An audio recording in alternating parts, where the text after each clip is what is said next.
We are now below the deadline, the financial and diamond district. Here there are more diamonds by the square foot than any part of the world, including the Transvaal.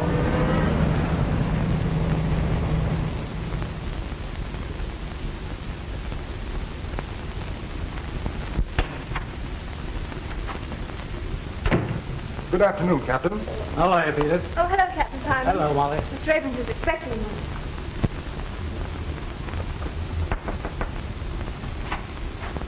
Captain Simon is here. Won't you go in? Thank you.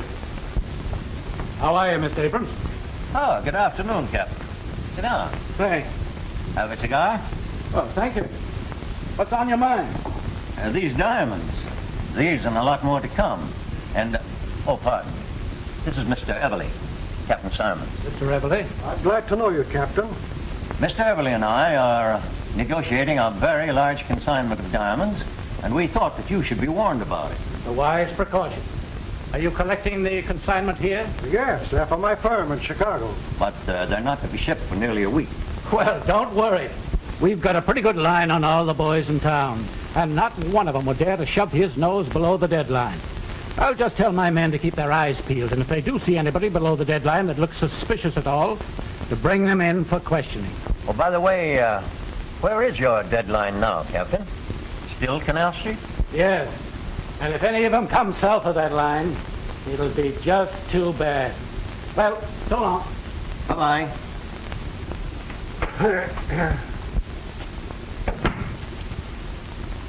Well, I know where to get a nice solitaire for you, Molly, as soon as you give Terry Mulvaney the gate.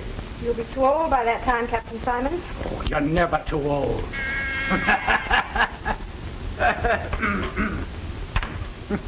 Yes, sir. Good day, Captain. Goodbye, Peter.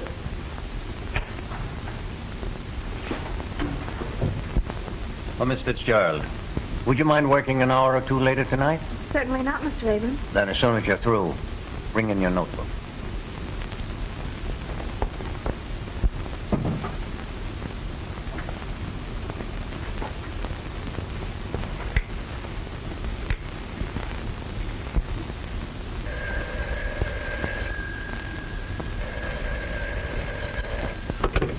Hello?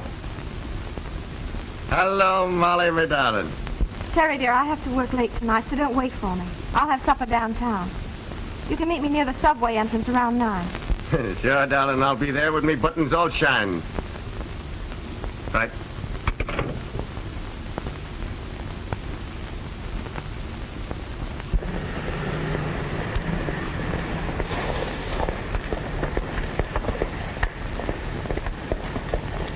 Good evening, sister. How about a lift? Terry!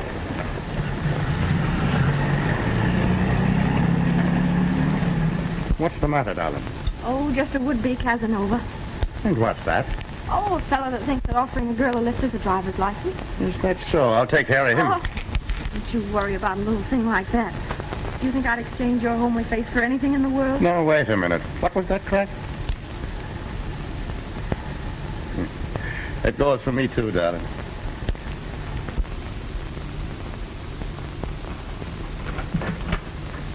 Hello, Annie, dear.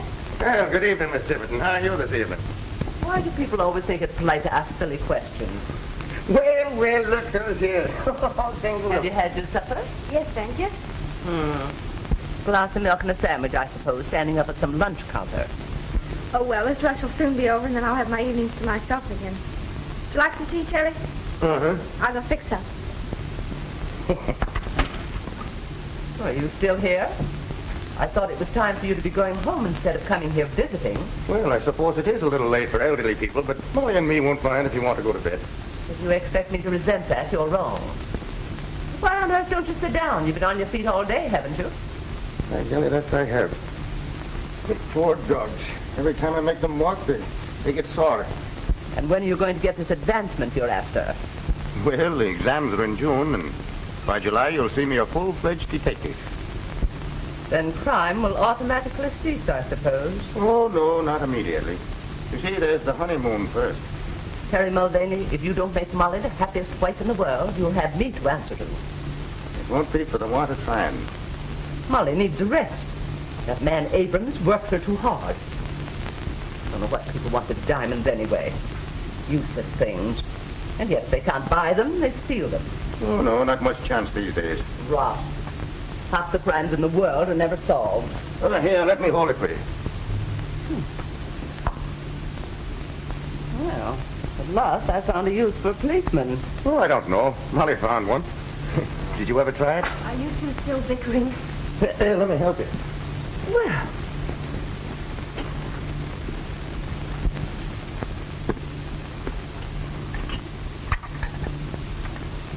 What are you sewing on now, darling, if I'm permitted to ask?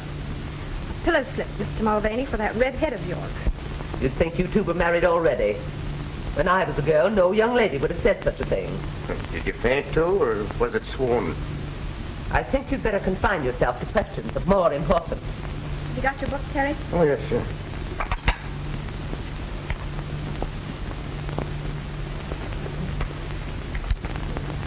When an officer takes a prisoner into custody, what is his duty? To search the prisoner for weapons and evidence, and conduct him directly to the station using every care to prevent his escape. Good. Under what circumstances is a policeman legally justified in using his pistol? Was that correct? Under what circumstances is a policeman legally justified in using his pistol? And let me tell you, Flash, even if she wouldn't give me a tumble, that Fitzgerald Lane can have my role any time she gives me the come on. What's she got that the others don't have? Oh, boy. She's got everything. Hold on, Spike. We're not mixing pleasure with business. She didn't fall for you. So now we got to find out some other way when Abrams is going to ship those diamonds. Rocks fascinate you, don't they? How do you think I got the name Diamond Dutch? Chasing after fluffs? Maybe not. But I never saw you pass one up. Right. But when there's a job on hand, I don't play with fire. You never saw me get burned. Well, I'm getting penny burned right now. Here we are, all set to make the biggest haul that's ever been pulled. And all you can think about is some dame that you've never even seen. But I'm going to see her. Tomorrow, I think. We better call the whole deal off. When you fall for a new fluff, I know what happened. So do I. But I can also defer the pleasure to an appropriate time. Don't worry, Dutch. I've seen him play fish for months before she took the hook.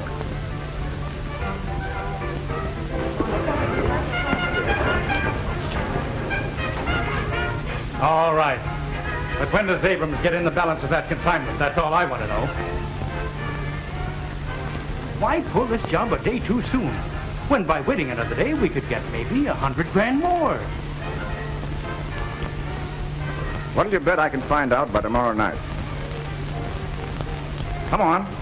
I'll split $1 grand with you. 500 apiece. Okay. That's a bet.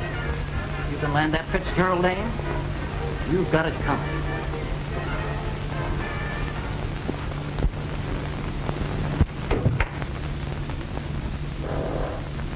Mr. Ackroyd?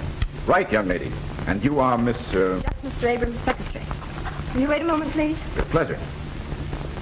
I come to look for a diamond, and behold, I find the pearl. Careful. So many synthetic pearls on the market these days. Ah, but then I'm an excellent judge. Professional, I would think. On the contrary. Amateur in its literal sense. Mr. Abrams, Mr. Ackroyd to see you. Will you go in, please?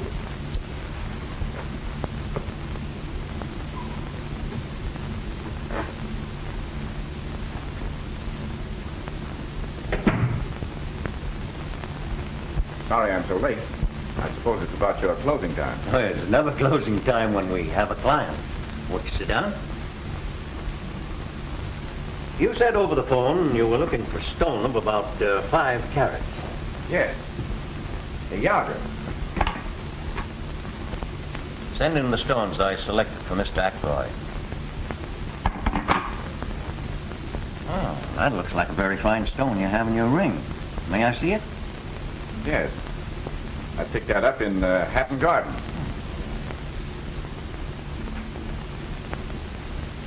My, you know diamonds. It's perfect. Can you match it? Well, you can judge for yourself.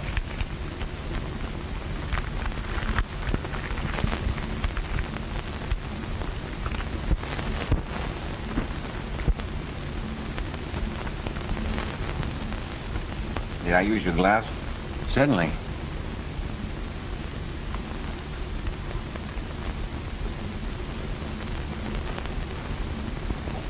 Aren't you going home, Molly? Doesn't look like it, does it? I had a date, too. Woman proposes, but business disposes.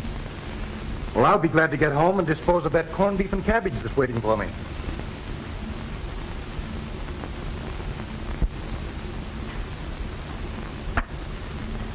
Well, these are the best, but neither is as good as mine.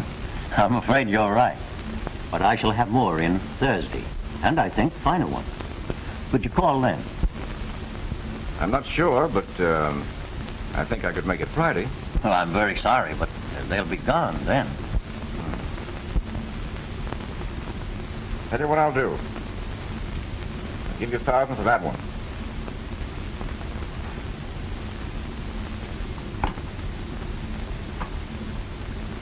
Miss Fitzgerald, make out a receipt for Mr. Ackroyd for $1,000.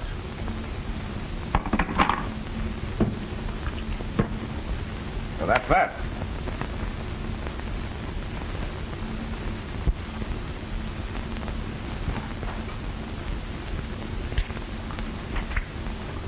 Here's your receipt, Mr. Ackroyd. Thank you. I'm sorry to have been the cause of keeping you so late, but perhaps I can drive you home.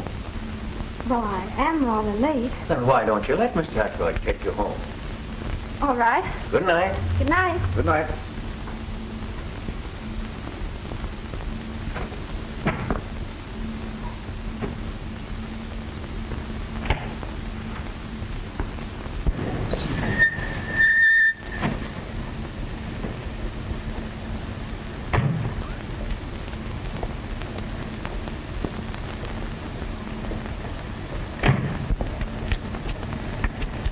Thanks a lot. You see, I'm not so bad. Wouldn't you take me on approval for a while? Someone else? There's the proof. Hello, Terry. This is Mr. Ackroyd, Officer Mulvaney. Glad to know you indeed. And so you're the reason she was so anxious to get home. Meaning what? Well, you see, Mr. Abrams and I kept her a little late, and I offered to make amends. Oh, so you're a friend of Mr. Abrams, well, that's different. Well, I'm afraid I don't follow. Terry thought you were another smart aleck, like the one that tried to pick me up the other night. Well, I might be sorely tempted, but I don't think I'd try. I seem to be a better judge of character than you are. Well, good night, Mr. Mulvaney. Good night, Miss Fitzgerald. Thanks again, Mr. Ackroyd. Don't mention it.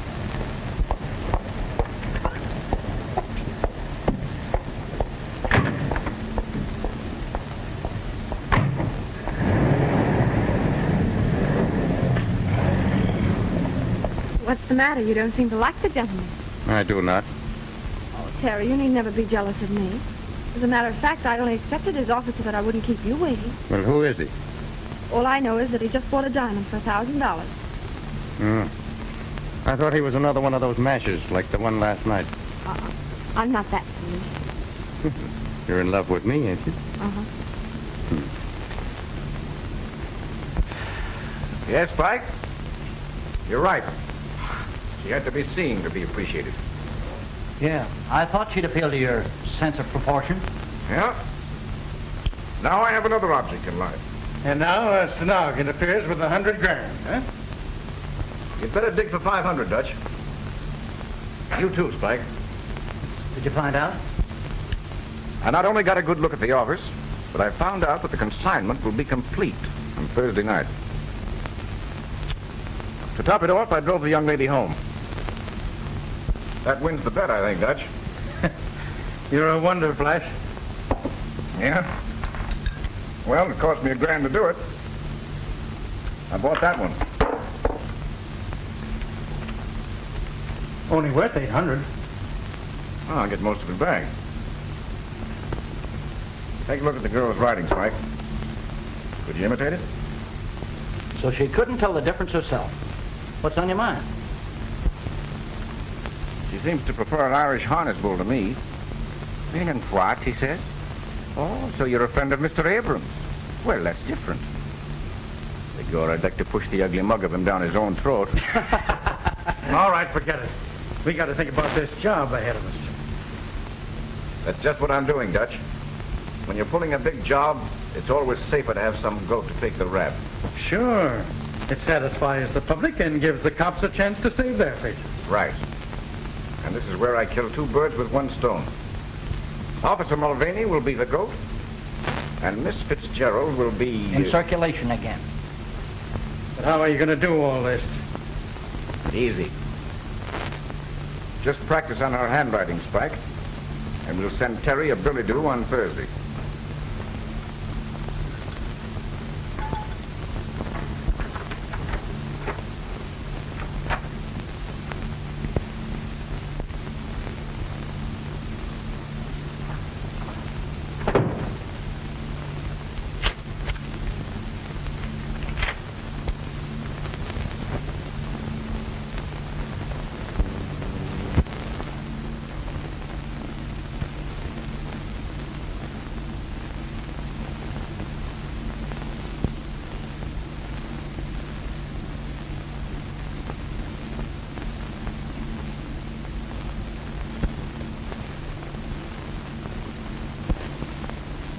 Sure glad I'm not on duty down here every night. It's too quiet.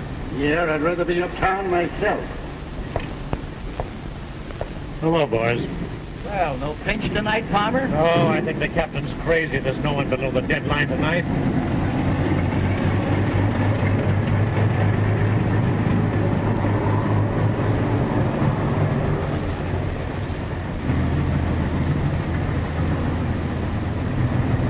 $5,000 worth that have to be towed in. Yeah, the best of them cracked up. Give me my old flivver. It's never let me down yet. Touch wood. Better make the rounds again, boys. Okay, see you in jail. Right.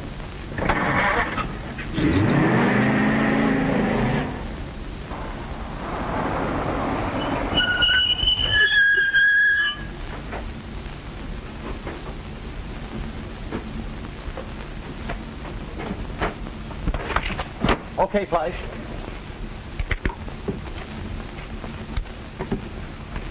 See anybody? Passed 3 bowls and they never give us a tumble. Let's get going then. All right. Hey, just a minute, buddy. Well, for crying out loud, what are you doing down here? Well, what's the matter with you, Bill? You got the jitters? Who is it? Why, it's Bricktop Mulvaney from 14th Street. Yeah, and don't go be saying anything at the station about seeing me down here, or I'll wipe up the floor with you. Oh, you know me, Terry. Yes, I know all of yous. So long. So long. Hey, what's the gag? Oh, nothing. We've been ribbing him at the station about being in love. He's got a girl works down here. Well, we've seen somebody anyway. Yeah, let's shove off.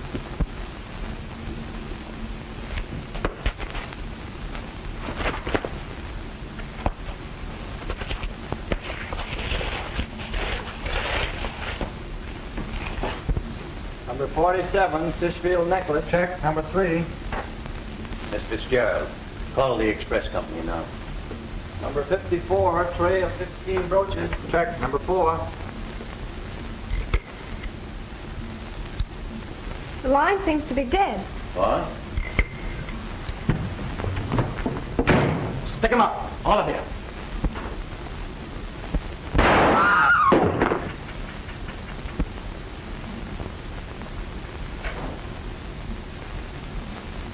Good work, Terry. Terry. Shut up, and let that be a lesson to all of you. Keep your hat on your mug. You want that brick top to give you away? Now turn to the wall, all of you. Start now.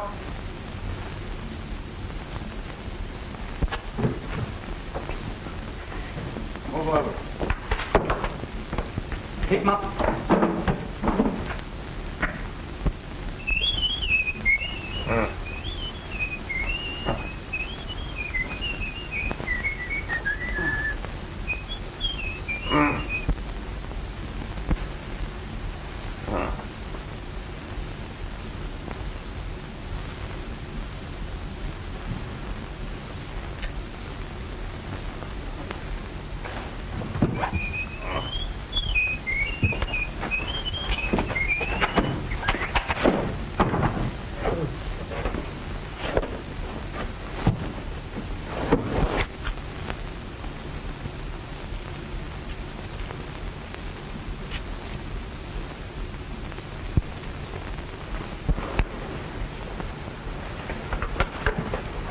just the guys I'm looking for. Put them up. Put them up. Put him up? Well, what's the rib? Cut out the innocent stuff. Now, wait a minute. This is no time for kidding. You've got to help me find the guys that slugged me. I wish we were kidding, Terry, but you're under arrest. Under arrest? Well, what am I under arrest for? Murder and robbery of the Abrams office. No, wait a minute. The Abrams office? Well, how about Molly? Is she hurt? You ought to know. You were there. You can't get away with this. Abrams recognized you and you plugged Peters. They all heard the other two call you by name. And even if they hadn't, that brogue and red hair would give you away. We saw you heading for Abrams' office just before the stick-up. Oh, I must have been framed. Say, will you take me back to where they held me? You'll find the rope that was tied me up and the blindfold and the tape that was over my mouth. Wouldn't hurt to take a look. Even if we did, what would that prove? He could have planted them. I was slugged, I tell you. Sure, I was on my way to Abrams, but Molly asked me to call for her. Here, look in my side pocket. You'll find a note from her. There's nothing there. You killed a guy in cold blood, Mulvaney, and it'll take more than a bluff to get you out of it. Oh, they must have frisked me after they slugged me. Oh, please, will you take me? We'll take you back to Abrams' office, and Captain Simon's there, and you can tell it to him. Go ahead, Max, put him in. Rooney, put that handkerchief over his face.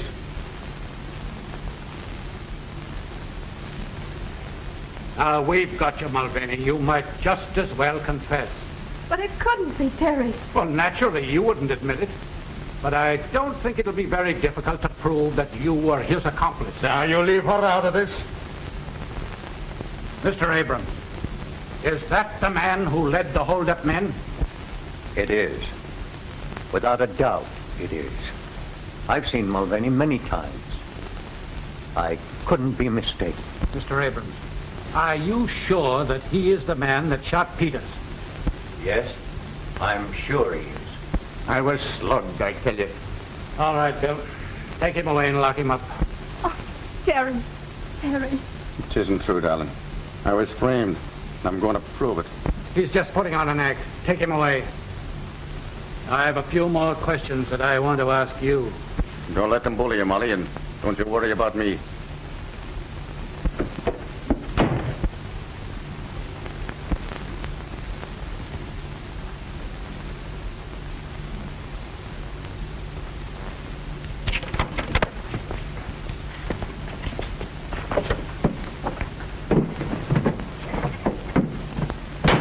I'm sorry, Bill, but I was framed and I can't prove it in jail. Yeah, 26532. I'll send it right out. Okay. Calling all cars. Attention, all cars. Mulvaney has escaped in a police car. License number 26532. He drove north on Avenue A. Block all roads and bridges leading from the city. He's handcuffed but armed. Bring him in, boys. That's all.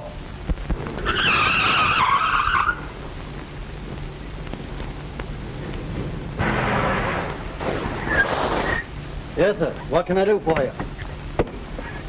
There's nothing to be scared of, buddy. You do what I tell you. I want you to cut these handcuffs off me. Yeah, but what'll they do to me for helping a prisoner escape? You're helping an innocent man, and you'll be glad of it one day. Come on, hurry up.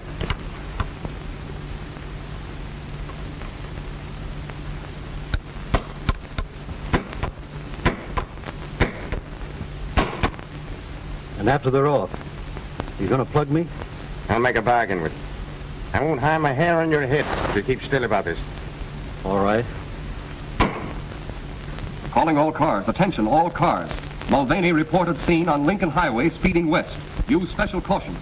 He's probably listening to these broadcasts, so we can't give location of blockades. That is all. Come on, hurry up.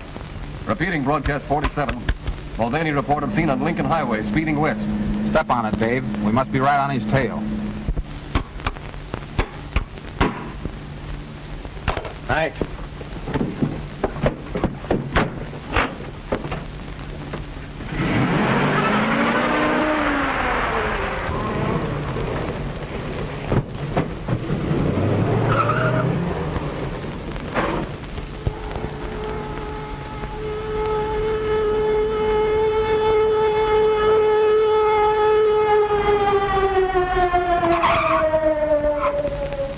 He just left. Mulvaney just left. He made me cut his handcuffs. He went in that direction.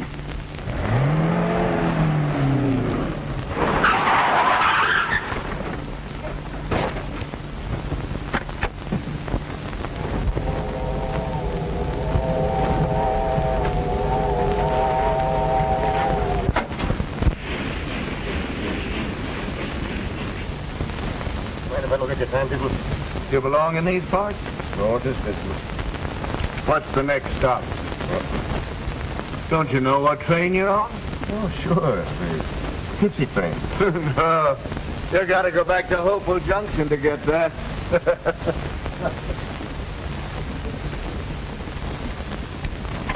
Where to, sir? Albany. 585. Change at Pine Plains and Chatham.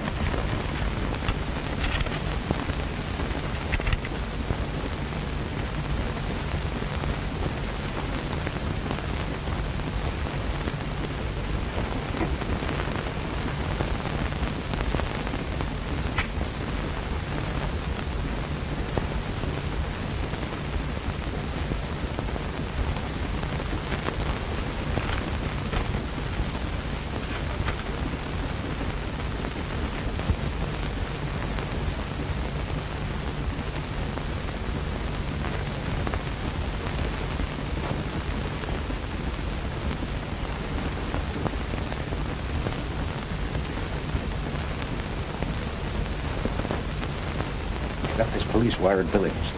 The man in Section 9 answers the description exactly. Take a walk through, but don't let him see you look at him. And if you think he's the guy, we'll stop and send a wire ahead to the sheriff, Pine Plains. Right. Now look here, Mr. Gerald. I'm not as interested in the capture of Mulvaney as our friend the detective is. But I'm an investigator for the insurance company, and my job is to get the diamonds back. Are you going to help me, or are you not? I tell you again, I know nothing. I don't believe Terry had anything to do with it. Wasn't it because you saw him that you fainted? I didn't see him. Terry didn't do it. Then why did you call him by name? I didn't. One of the men called the murderer Terry. I repeated the name in amazement. Never thought it was Terry Mulvaney. Yet you admit you tipped him off. I only told him I wouldn't have to work late after the diamonds were shipped Thursday. Same thing. Are you in the habit of fainting? No. But you did faint at the most convenient time, didn't you? Hello? Yes, right in. Thanks. Hello? This is Stenton calling by request, Bill. Hi, diddle diddle, the captain of the fiddle. What's that? You got him? That's great, okay. You don't know anything, huh? Then let me tell you something. Mulvaney's been caught and he's confessed and he said that you were in on it. I don't believe it. Your game's up, girlie. You'd better cut out the bluffing. You're doing the bluffing. If Terry had been caught, don't you think you would have been overjoyed? Instead, you sat there and watched my reaction. You'd better learn to act. Sorry I can't say the same thing to you. But I'm very glad to know just how clever you are. Well, they both think they're clever. Mulvaney has as much chance of getting away as the well-known dog with rubber legs has. How's this? Feel certain passenger on number 19 is Mulvaney, wanted for murder. Meet train at Pine Plains. I hope there's a reward out for him. Maybe there is. You stop at Clinton and shoot this ahead.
Here's another body, poor devil. Look at his face. Or what was his face? Hey, John, we found the body of the conductor and the brakeman.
Well, who are you? And who asked you to come in? If I waited to be asked, I'd be on the outside most of the time. I see she's read the news. Are you one of the detectives? No such luck. Death did their work for them. I still have to find the diamonds. But you won't find them here. And I hope you'll have the decency to respect the poor girl's grief. I have the decency, ma'am, but I haven't got the time. Perhaps she'll talk now, more than she did last night.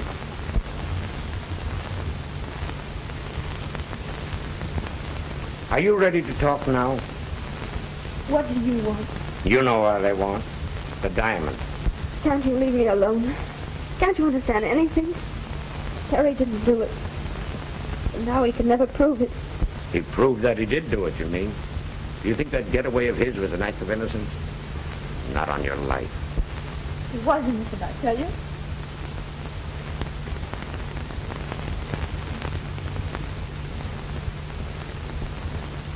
You expect to find the diamonds behind the pictures or under the carpet? Molly said she lived with her aunt. Are you Miss Tibbet? None of your business. I make a lot of things my business. In fact, I sometimes act like an old woman. Oh, no offense, madam. No offense. If you think you can get me angry that way, you're mistaken. And if you're through, there's the door. Who were Mulvaney's Confederates? He had no Confederates. He didn't do it. He didn't. Come on now, Molly. Terry's dead. See those guys that let him down and get all the gravy, do you? I don't know what you mean. You know what I mean. Those fellas that framed him.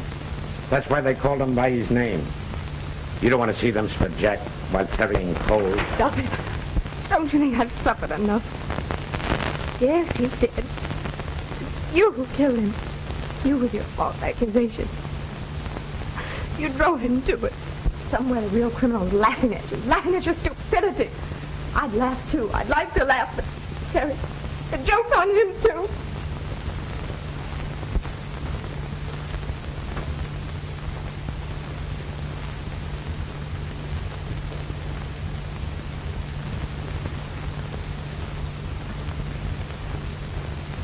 You think he can pull through?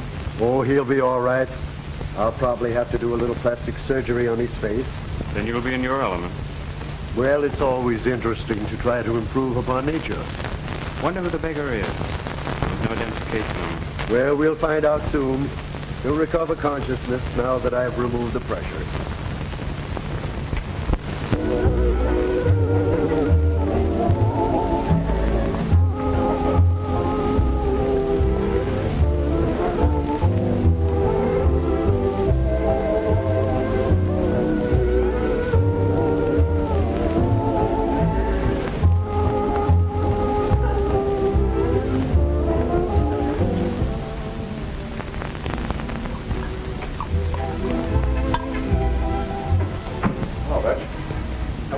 I see. My long suit.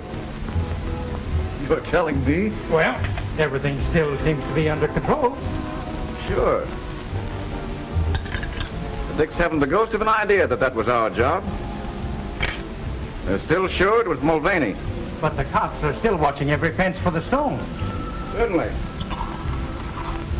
Why not? Every time there's a job full, the guys make the same mistake. They want to cash in right away. So they peddle the stuff while it's hot, and they're picked up. I tell you, Dutch, we have the right idea. Handle each job like a legitimate business. And don't expect any profits for the first year. And that's why we're still in business. And never even an entry on the blotter against us. Well, those Abram diamonds are staying under cover for a year. Okay with me. Now, I suppose you're going after the dame. Not yet, Dutch. I know women. And I know that Molly Fitzgerald is still thinking of Mulvaney as a martyred hero. Nurse tells me that you're feeling a little better. Do you think that you can answer a few questions? There was no identification in the remains of your clothes, so we don't even know your name. O'Malley. Ted O'Malley. Ted O'Malley.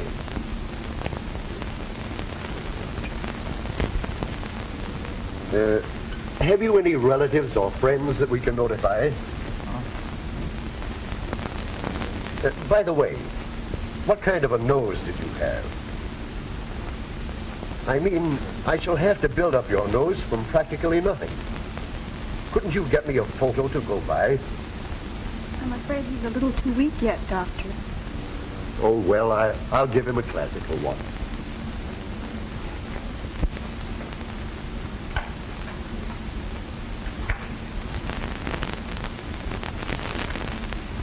Miss Jennings, if I thought I had any brains, I'd blow them out. What's the matter? But wouldn't it be a terrible thing to drill a hole in one skull and find it empty? Am I to gather that you're still thinking of that Mulvaney case? I start up in the middle of the night thinking about it. I'm afraid your vanity is wounded. Wounded? It's mutilated. So much time has passed and not a single clue. And a fortune in diamonds disappears. A strange case, all right. I'm going to see that Fitzgerald girl again. I think she must be bluffing.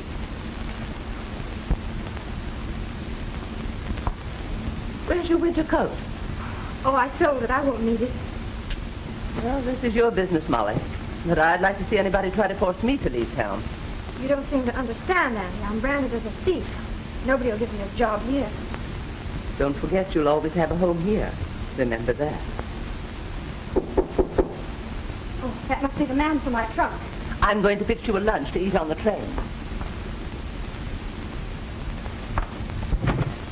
Why, Mr. Atwood. May I come in? Why, certainly. I'm just leaving town. You mean for good? Yes. Oh, I didn't know it was as bad as that. I haven't seen Mr. Abrams again until today, and of course I learned that you were no longer there. I suppose you also learned that I was a thief. Do you remember that I prided myself on being a good judge of character? Yes, but I don't quite... May I sit down? Of course. I heard about the robbery at the time, but I had no idea that you were supposed to be implicated. I wasn't. You don't have to tell me. That's what I meant when I said I was a judge of character. Thank you. I also gather from Abrams that no one will employ you. What do you expect? Of course they won't. I will. What do you mean? I'm interested in the Alhambra, the restaurant and night spot on 50th. There is a vacancy for a day cashier. You mean you're offering me a job like that? I am? I have the courage of my convictions. How can I ever thank you? By reporting for work at 10 in the morning.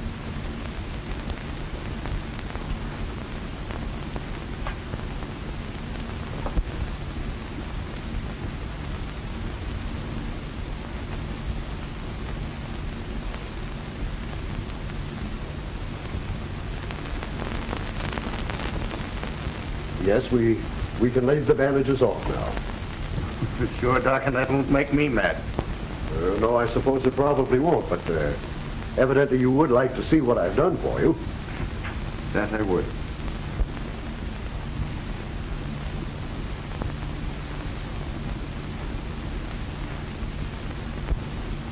Well, O'Malley, how have I done? Hey, don't break all my fingers. Well, Doc, that's exactly how I feel. And I doubt very much whether I'll ever be able to again. But evidently you approve.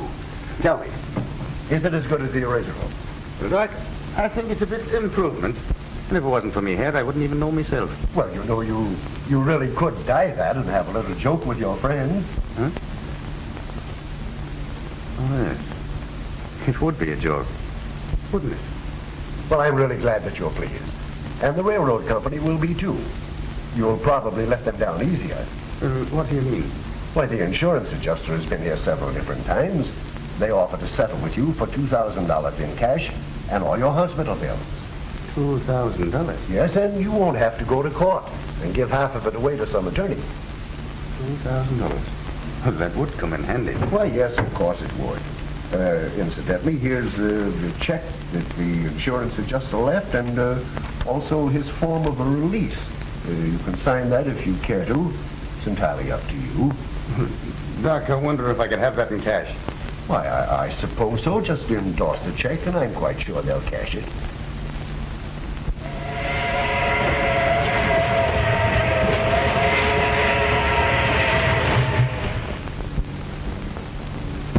Come in. Thank you, sir. Want to sit down? You're the investigator employed by the insurance company on the Abrams robbery. Correct. Well, sir, I'd like to right her wrong. Commendable ambition, but I don't see the point. Well, Mr. Pearson, it's only a hunch, but a faith in human nature. Would you mind telling me who you are and what you are?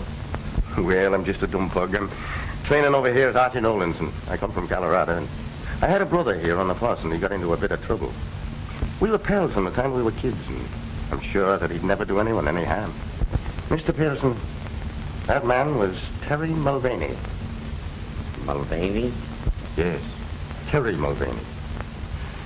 Now I have a bit of money, and I'd like to use it to clear his name.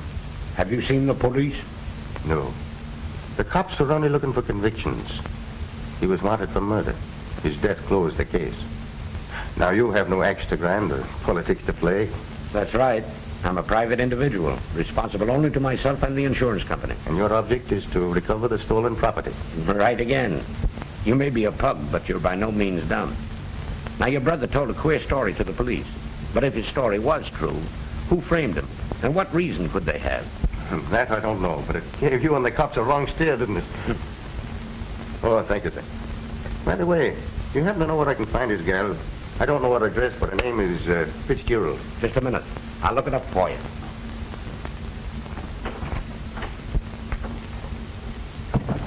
Miss Jennings, get the Mulvaney file. Quick, the fingerprint records.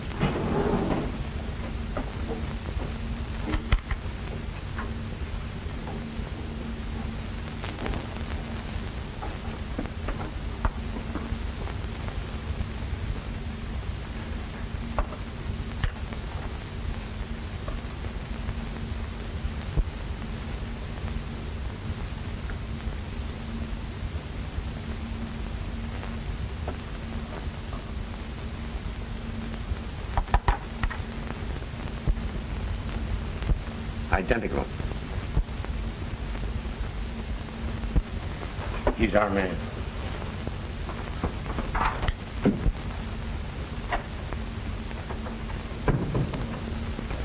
As long as you know the town, I'll show you over to Miss Fitzgerald. Oh, well, that's all right. Only be careful not to shock her. Remember, she thinks you're dead, Terry. How did you know? Because your yarn sounded phony. I watched you closely and decided that your hair might have been dyed. So I proceeded to get your fingerprints in my cigarette case, and they compared exactly with the ones found on the stolen police car. To think I wanted to be a detective. You're doing all right. We're going to work together on this case. I take it that's what you want. Why, that's more than I expected.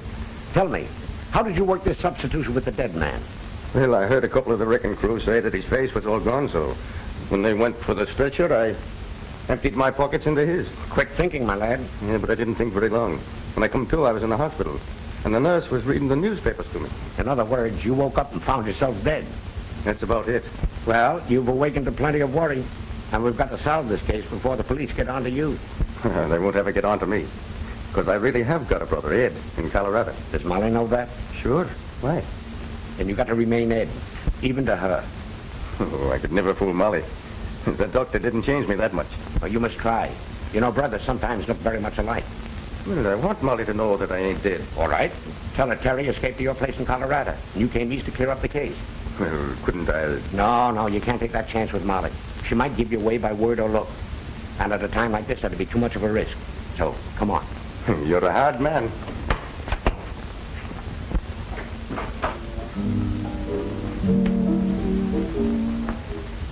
We saw Pearson outside talking to a guy. Pearson? Oh, the insurance company sleuth. Forget it. What'd you find out? Well, we can get rid of a few grand's worth. It's safe enough now. You don't think Pearson means anything? Not a thing. He used to park on Molly's trail, but he's given that up. Well, I still claim you shouldn't have given that dame a job here. Why? Well, Fluffs have brought down bigger guys than you, Fred. Oh, forget it. Pour yourself a drink.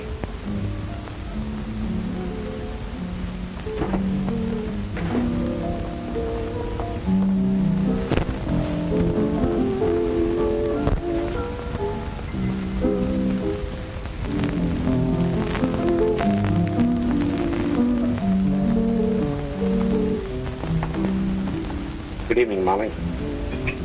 Why are you so happy? Now that I've got a job again, can't you leave me alone? Please don't get me fired. Oh, don't worry about that. I just wanted you to meet a friend of mine. This gentleman here has convinced me that Mulvaney was innocent.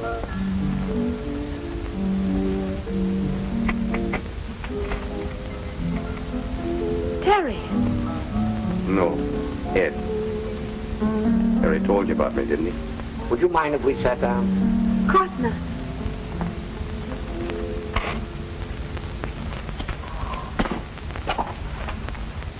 Yes, Terry did tell me about you, but you might be his twin. No, is that nice? Here I thought I was much better looking. You talk like him, too. Of course, your hair is darker and your nose is different, but if Terry weren't dead... He's not dead, Molly. He escaped from the train wreck. He's not dead? Are you sure? Have you seen him? Yes. He's at my place in Colorado. Is he well? As well as I am, and I never felt better in my life. Now, if you'll dance with me, I'll tell you all about him. Oh, I'm far too happy to dance in this jam. I want to tell Auntie. Can we all go home and you can tell me on the way? Now, wait a minute. How about your supper? Oh, I'm far too happy to eat. Come on, Mr. Pearson. No, you two run along. I'll stay here. Hey, boss. Pearson and that ape we saw him with outside was talking to Molly. She's acting up like a 2-year-old.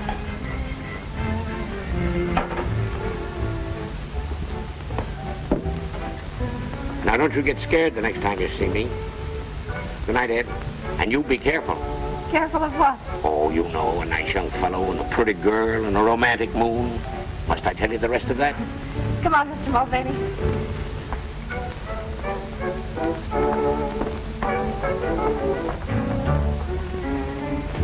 Boss, looks like you've been asleep at the switch.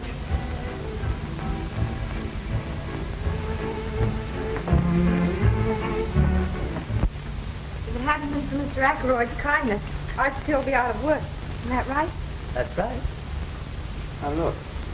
If it's some money that you're needing, Oh, no, sir. I couldn't think of it. I'm doing nicely now. Young man, your heart's in the right place, but I can't say the same for your brain. I've married. Now, wait a minute. Maybe Miss Tibbet is right. I'm always right. I objected to your brother as a policeman, but no young man in his senses would ever take up prize fighting as a profession. Look now. How about Gene Tunney? He seems to have done all right for himself. As soon as he got any sense, he quit. Just the same, I want you to know that you brought more happiness into this house than's been here for many a day. I like you. Thanks. You know, that goes for the both of us, and if I wasn't in love already, I'd be asking you to marry me. Oh, go along with you. You're just another Terry yourself. Good night, and God bless you.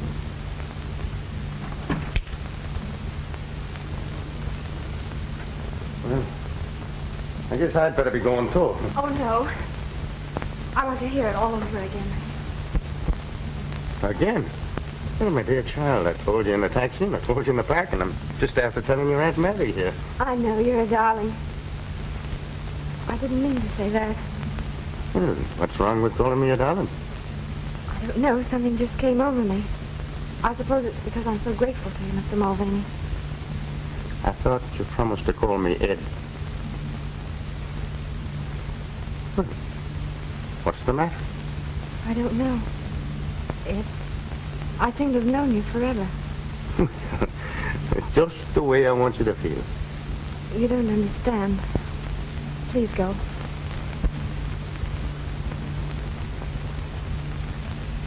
I'm sorry. Will you forgive me? For what? I was going anyway. I suppose you think I'm crazy. I feel crazy. After all these months of anxiety, you suddenly appear and sweep it all away. I want you to know how happy you've made me, and how grateful I am to you.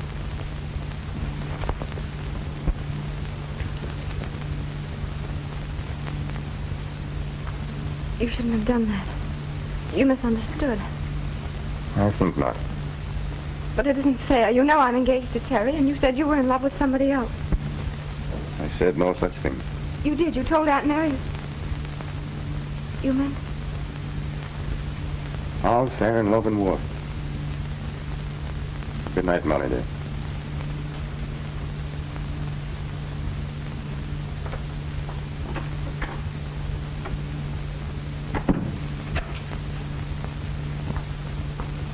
done.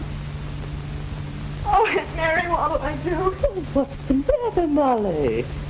Oh, I know it's terrible, but his voice, his mannerisms. I felt sure of what? he was Terry. Don't be crazy. They're almost dead ringers, it's true. But Terry wouldn't dare show his face around here. There.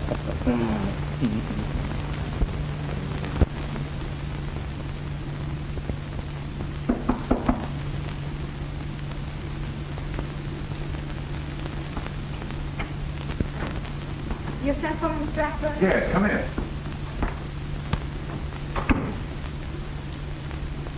Sit down, Molly. Want to have a talk with you. Cigarette? No, thank you. You have a good time last night? Yes, I heard some splendid news. Why do you ask? Well, I happened to see you go out with, Mr. Mulvaney? Mulvaney. Yes, he's a pugilist. Oh, a fighter, eh? Well, I never heard of him. He's Terry's brother from Colorado. He's training with Artie Nolan now. So if it isn't one Mulvaney, it's another. Why do you say that? Look, I've been pretty nice to you, haven't I? I've left you alone and never bothered you. Waiting until you got that crook Mulvaney out of your mind. Now, don't interrupt. I'll do the talking. I wasn't going to say anything until you got rid of the blues. And now, when I see you're happy for the first time, it's with another guy. Don't I deserve a better deal than that? I'm sorry. I'd no idea you felt that way. Listen, you're not as dumb as that. Why do you think I gave you a job here when everybody else thought you were a crook? Mr. Pearson doesn't think so now. Listen, Molly. The cops have been on this case for months now, and there aren't any clues. If you think that he'll ever be proved innocent, you've got another thing coming. Even if he were, what's the matter with me? Don't you think I'm a better catch than an Irish harness bull with a brogue as thick as a shillelagh? Now, me darling, it's time you got wise to yourself and started being nice to the fine gentleman that's been nice to you. Wait a minute. Sorry, Flash. Well, I shall appeal to your reason at a more convenient time.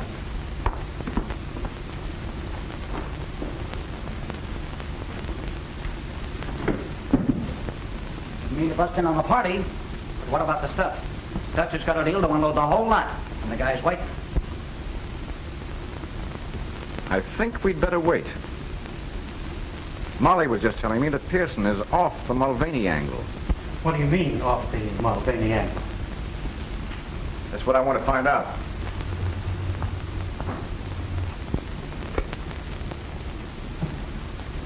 Send Al up here at once. What? What's the matter? Molly's walked out. That's the best news I've heard today. Shut up. She must believe I'm an awful sap if she thinks I can't keep her from walking out. Well, maybe it'll be more fun this way. Okay, Oscar. Keep Molly's job open. What's it, boss? Yes, Al. You used to hang around Artie Nolan's, didn't you? Sure, that's how I learned to use my mitts. Unfortunately, this job calls for brains. However, I'll try you out. I want you to go back there and get to know a pug from Colorado. He's a brother of Terry Mulvaney's. What's he look like? You saw him last night going out with Molly. Oh, I thought there was something familiar about that mug's face. What do I do? Spoil his looks? Oh, no, nothing so crude.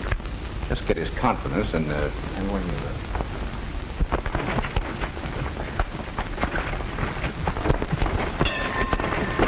All right, Ed, you're shaping up fine. Now, let's call it a day. Thanks, Artie. Say, I haven't seen you around here much before, have I? No, I'm a chauffeur now. Can't get around like I used to. But I like to work out with you whenever I can. Well, that goes double. Let's make it often, huh? Okay. Well, I have to be on my way as soon as I hit the showers. How do you feel? Sure, and I'm feeling fine. There's nothing like a good workout in the shower. Yeah, I'm going to get with you again. Or maybe some night when we have the car, we'll go places. Well, I'm not much for that night stuff.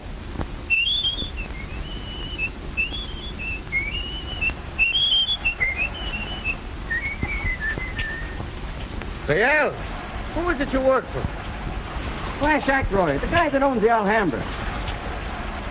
Oh, that's funny. I met a gal that works there.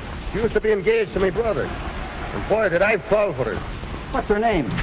Molly Fitzgerald. You mean she used to work there? Well, what's the matter? Was she fired? She walked out. Didn't you know? Oh, I haven't seen her today. I can't see why she should quit. I don't know. Search me. Looks all right to me, boss. Bit of a sap, maybe. Admitted he'd fallen hard for Molly. He said that, did he? Yeah. But what do you care? Just give me the word. Go get him. Bring them up here. Now you're talking. I'm telling you, I couldn't be mistaken. No two men could ever whistle exactly like that. Funny, though, that he should be working as a chauffeur. Maybe not as funny as you think.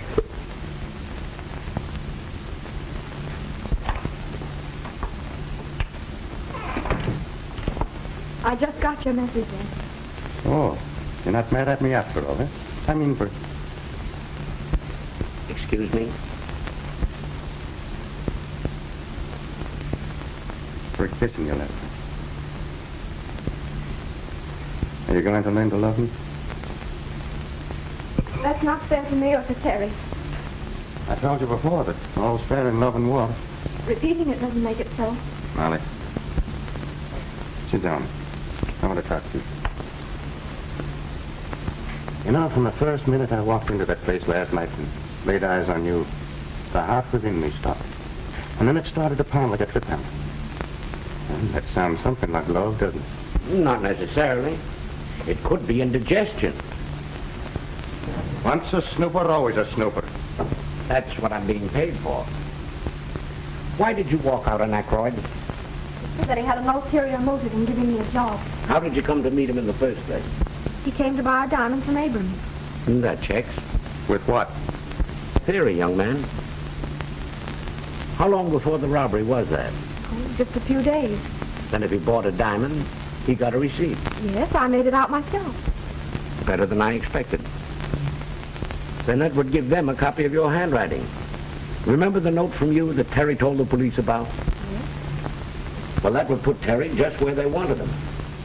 One of them might have had red hair, or he could have worn a red wig. And if he was able to imitate Terry's brogue... Oh! What's the matter? Ackroyd. Ackroyd gave me a perfect imitation of it. And that checks. Somehow I think we're getting places. Do you really think so? Yes, I do. And you needn't worry about a job anymore. I can get you back with Abrams anytime you want. But you'll soon have Terry back, and then you'll be getting married. Yeah, wait a minute. What's that crack?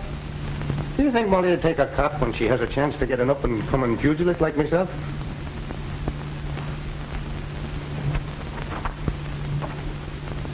Oh, maybe I shouldn't have said that. The poor kid, she don't know whether it's Terry or Ed she loves. Leave it to me.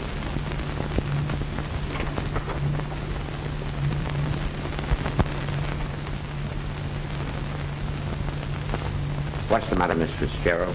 Mr. Pearson, you really believe Terry's innocent, don't you? Why, certainly. Why do you ask? Because I don't know whether I should tell even you, but that's Terry.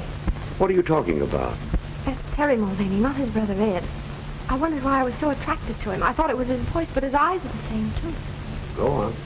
It was when he cupped his hand to his ear and said, "What's that crack?" Then I knew for certain. I tell you, Terry's come back from where I don't know, but I'm afraid. There's nothing to be afraid of. Terry didn't come back from the dead. He came back from the hospital. I've known it all along. Then I've been the goat. I'm going to give him a piece of my mind. Oh, just a moment. It was all my fault. I insisted. I was afraid that, try as you might, you would give him away. He had no right to make love to me. Well, who had a better right? Nevertheless, you wait. Don't you tell him.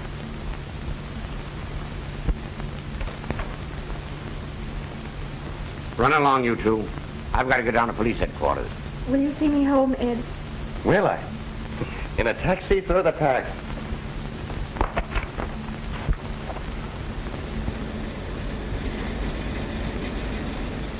Ed, there's something I must tell you, and it may relieve your mind. Well, me darling, you go right ahead and tell me. I've been true to Terry all this time, even though Auntie and everybody said I was a fool. They did. Yes, and it wasn't until he disappeared that I found out what a wretch he really was. Well, that couldn't be so. It's a pack of lies, I tell you. No, the truth, all right. Well, just show me one black eye that would ever say a thing against me. Well, against me brother. I can show you a dozen. People who bribed him. Girls he wronged. Boy, it's lies, I tell you. It's lies. Well, now tell me what you're laughing at. Terry Mulvaney, alias Brother Ed. Terry Nah, Terry. You're lying to me. Oh, Molly, my darling. Oh, Terry, what happened? Why didn't you tell me? I was making me escape on a train and it was wrecked. I changed places with a dead man. Oh, Terry, you poor dear. Oh, I was never so rich in all my life. You must think I'm terrible. But it was mean of you not to tell me. Mr. Pearson wouldn't let me. Yes, I know. He told me.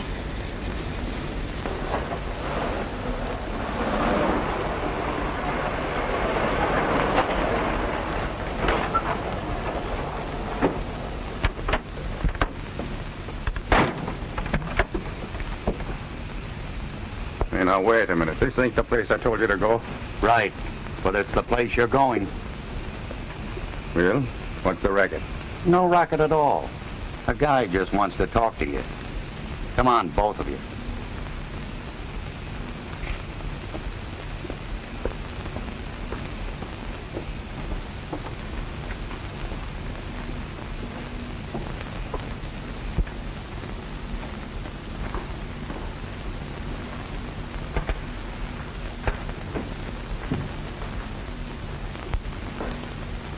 So here you are.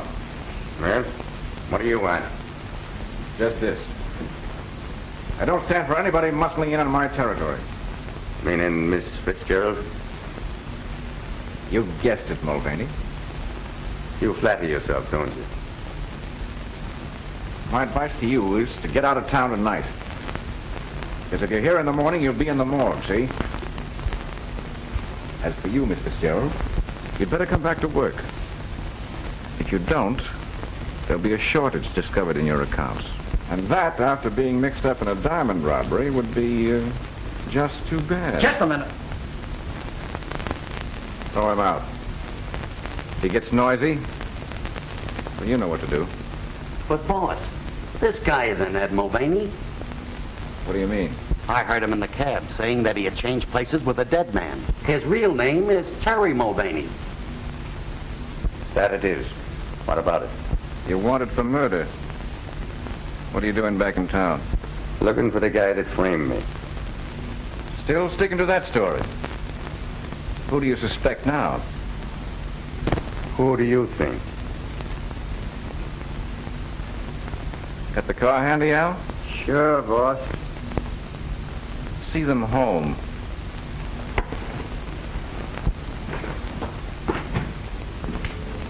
That guy knows more than he was telling.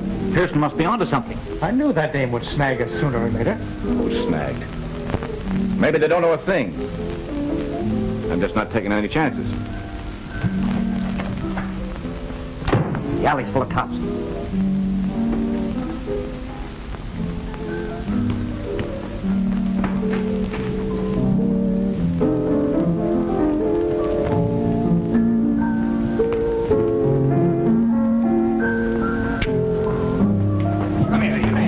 What's the idea?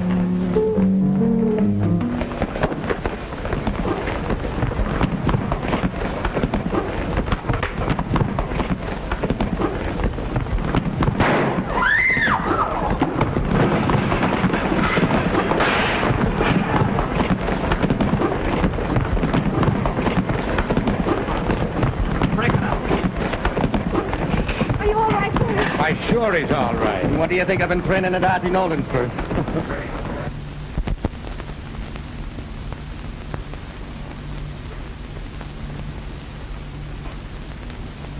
Everything checks. Give Terry all the credit for recovering those, Mr. Abrams. Harry, you always wanted to be a detective, didn't you? That I did, sir. Well, the chief says you are. Maybe you could use this. Solitaire. I think you'd much rather have a wedding ring. You can have them both on the house.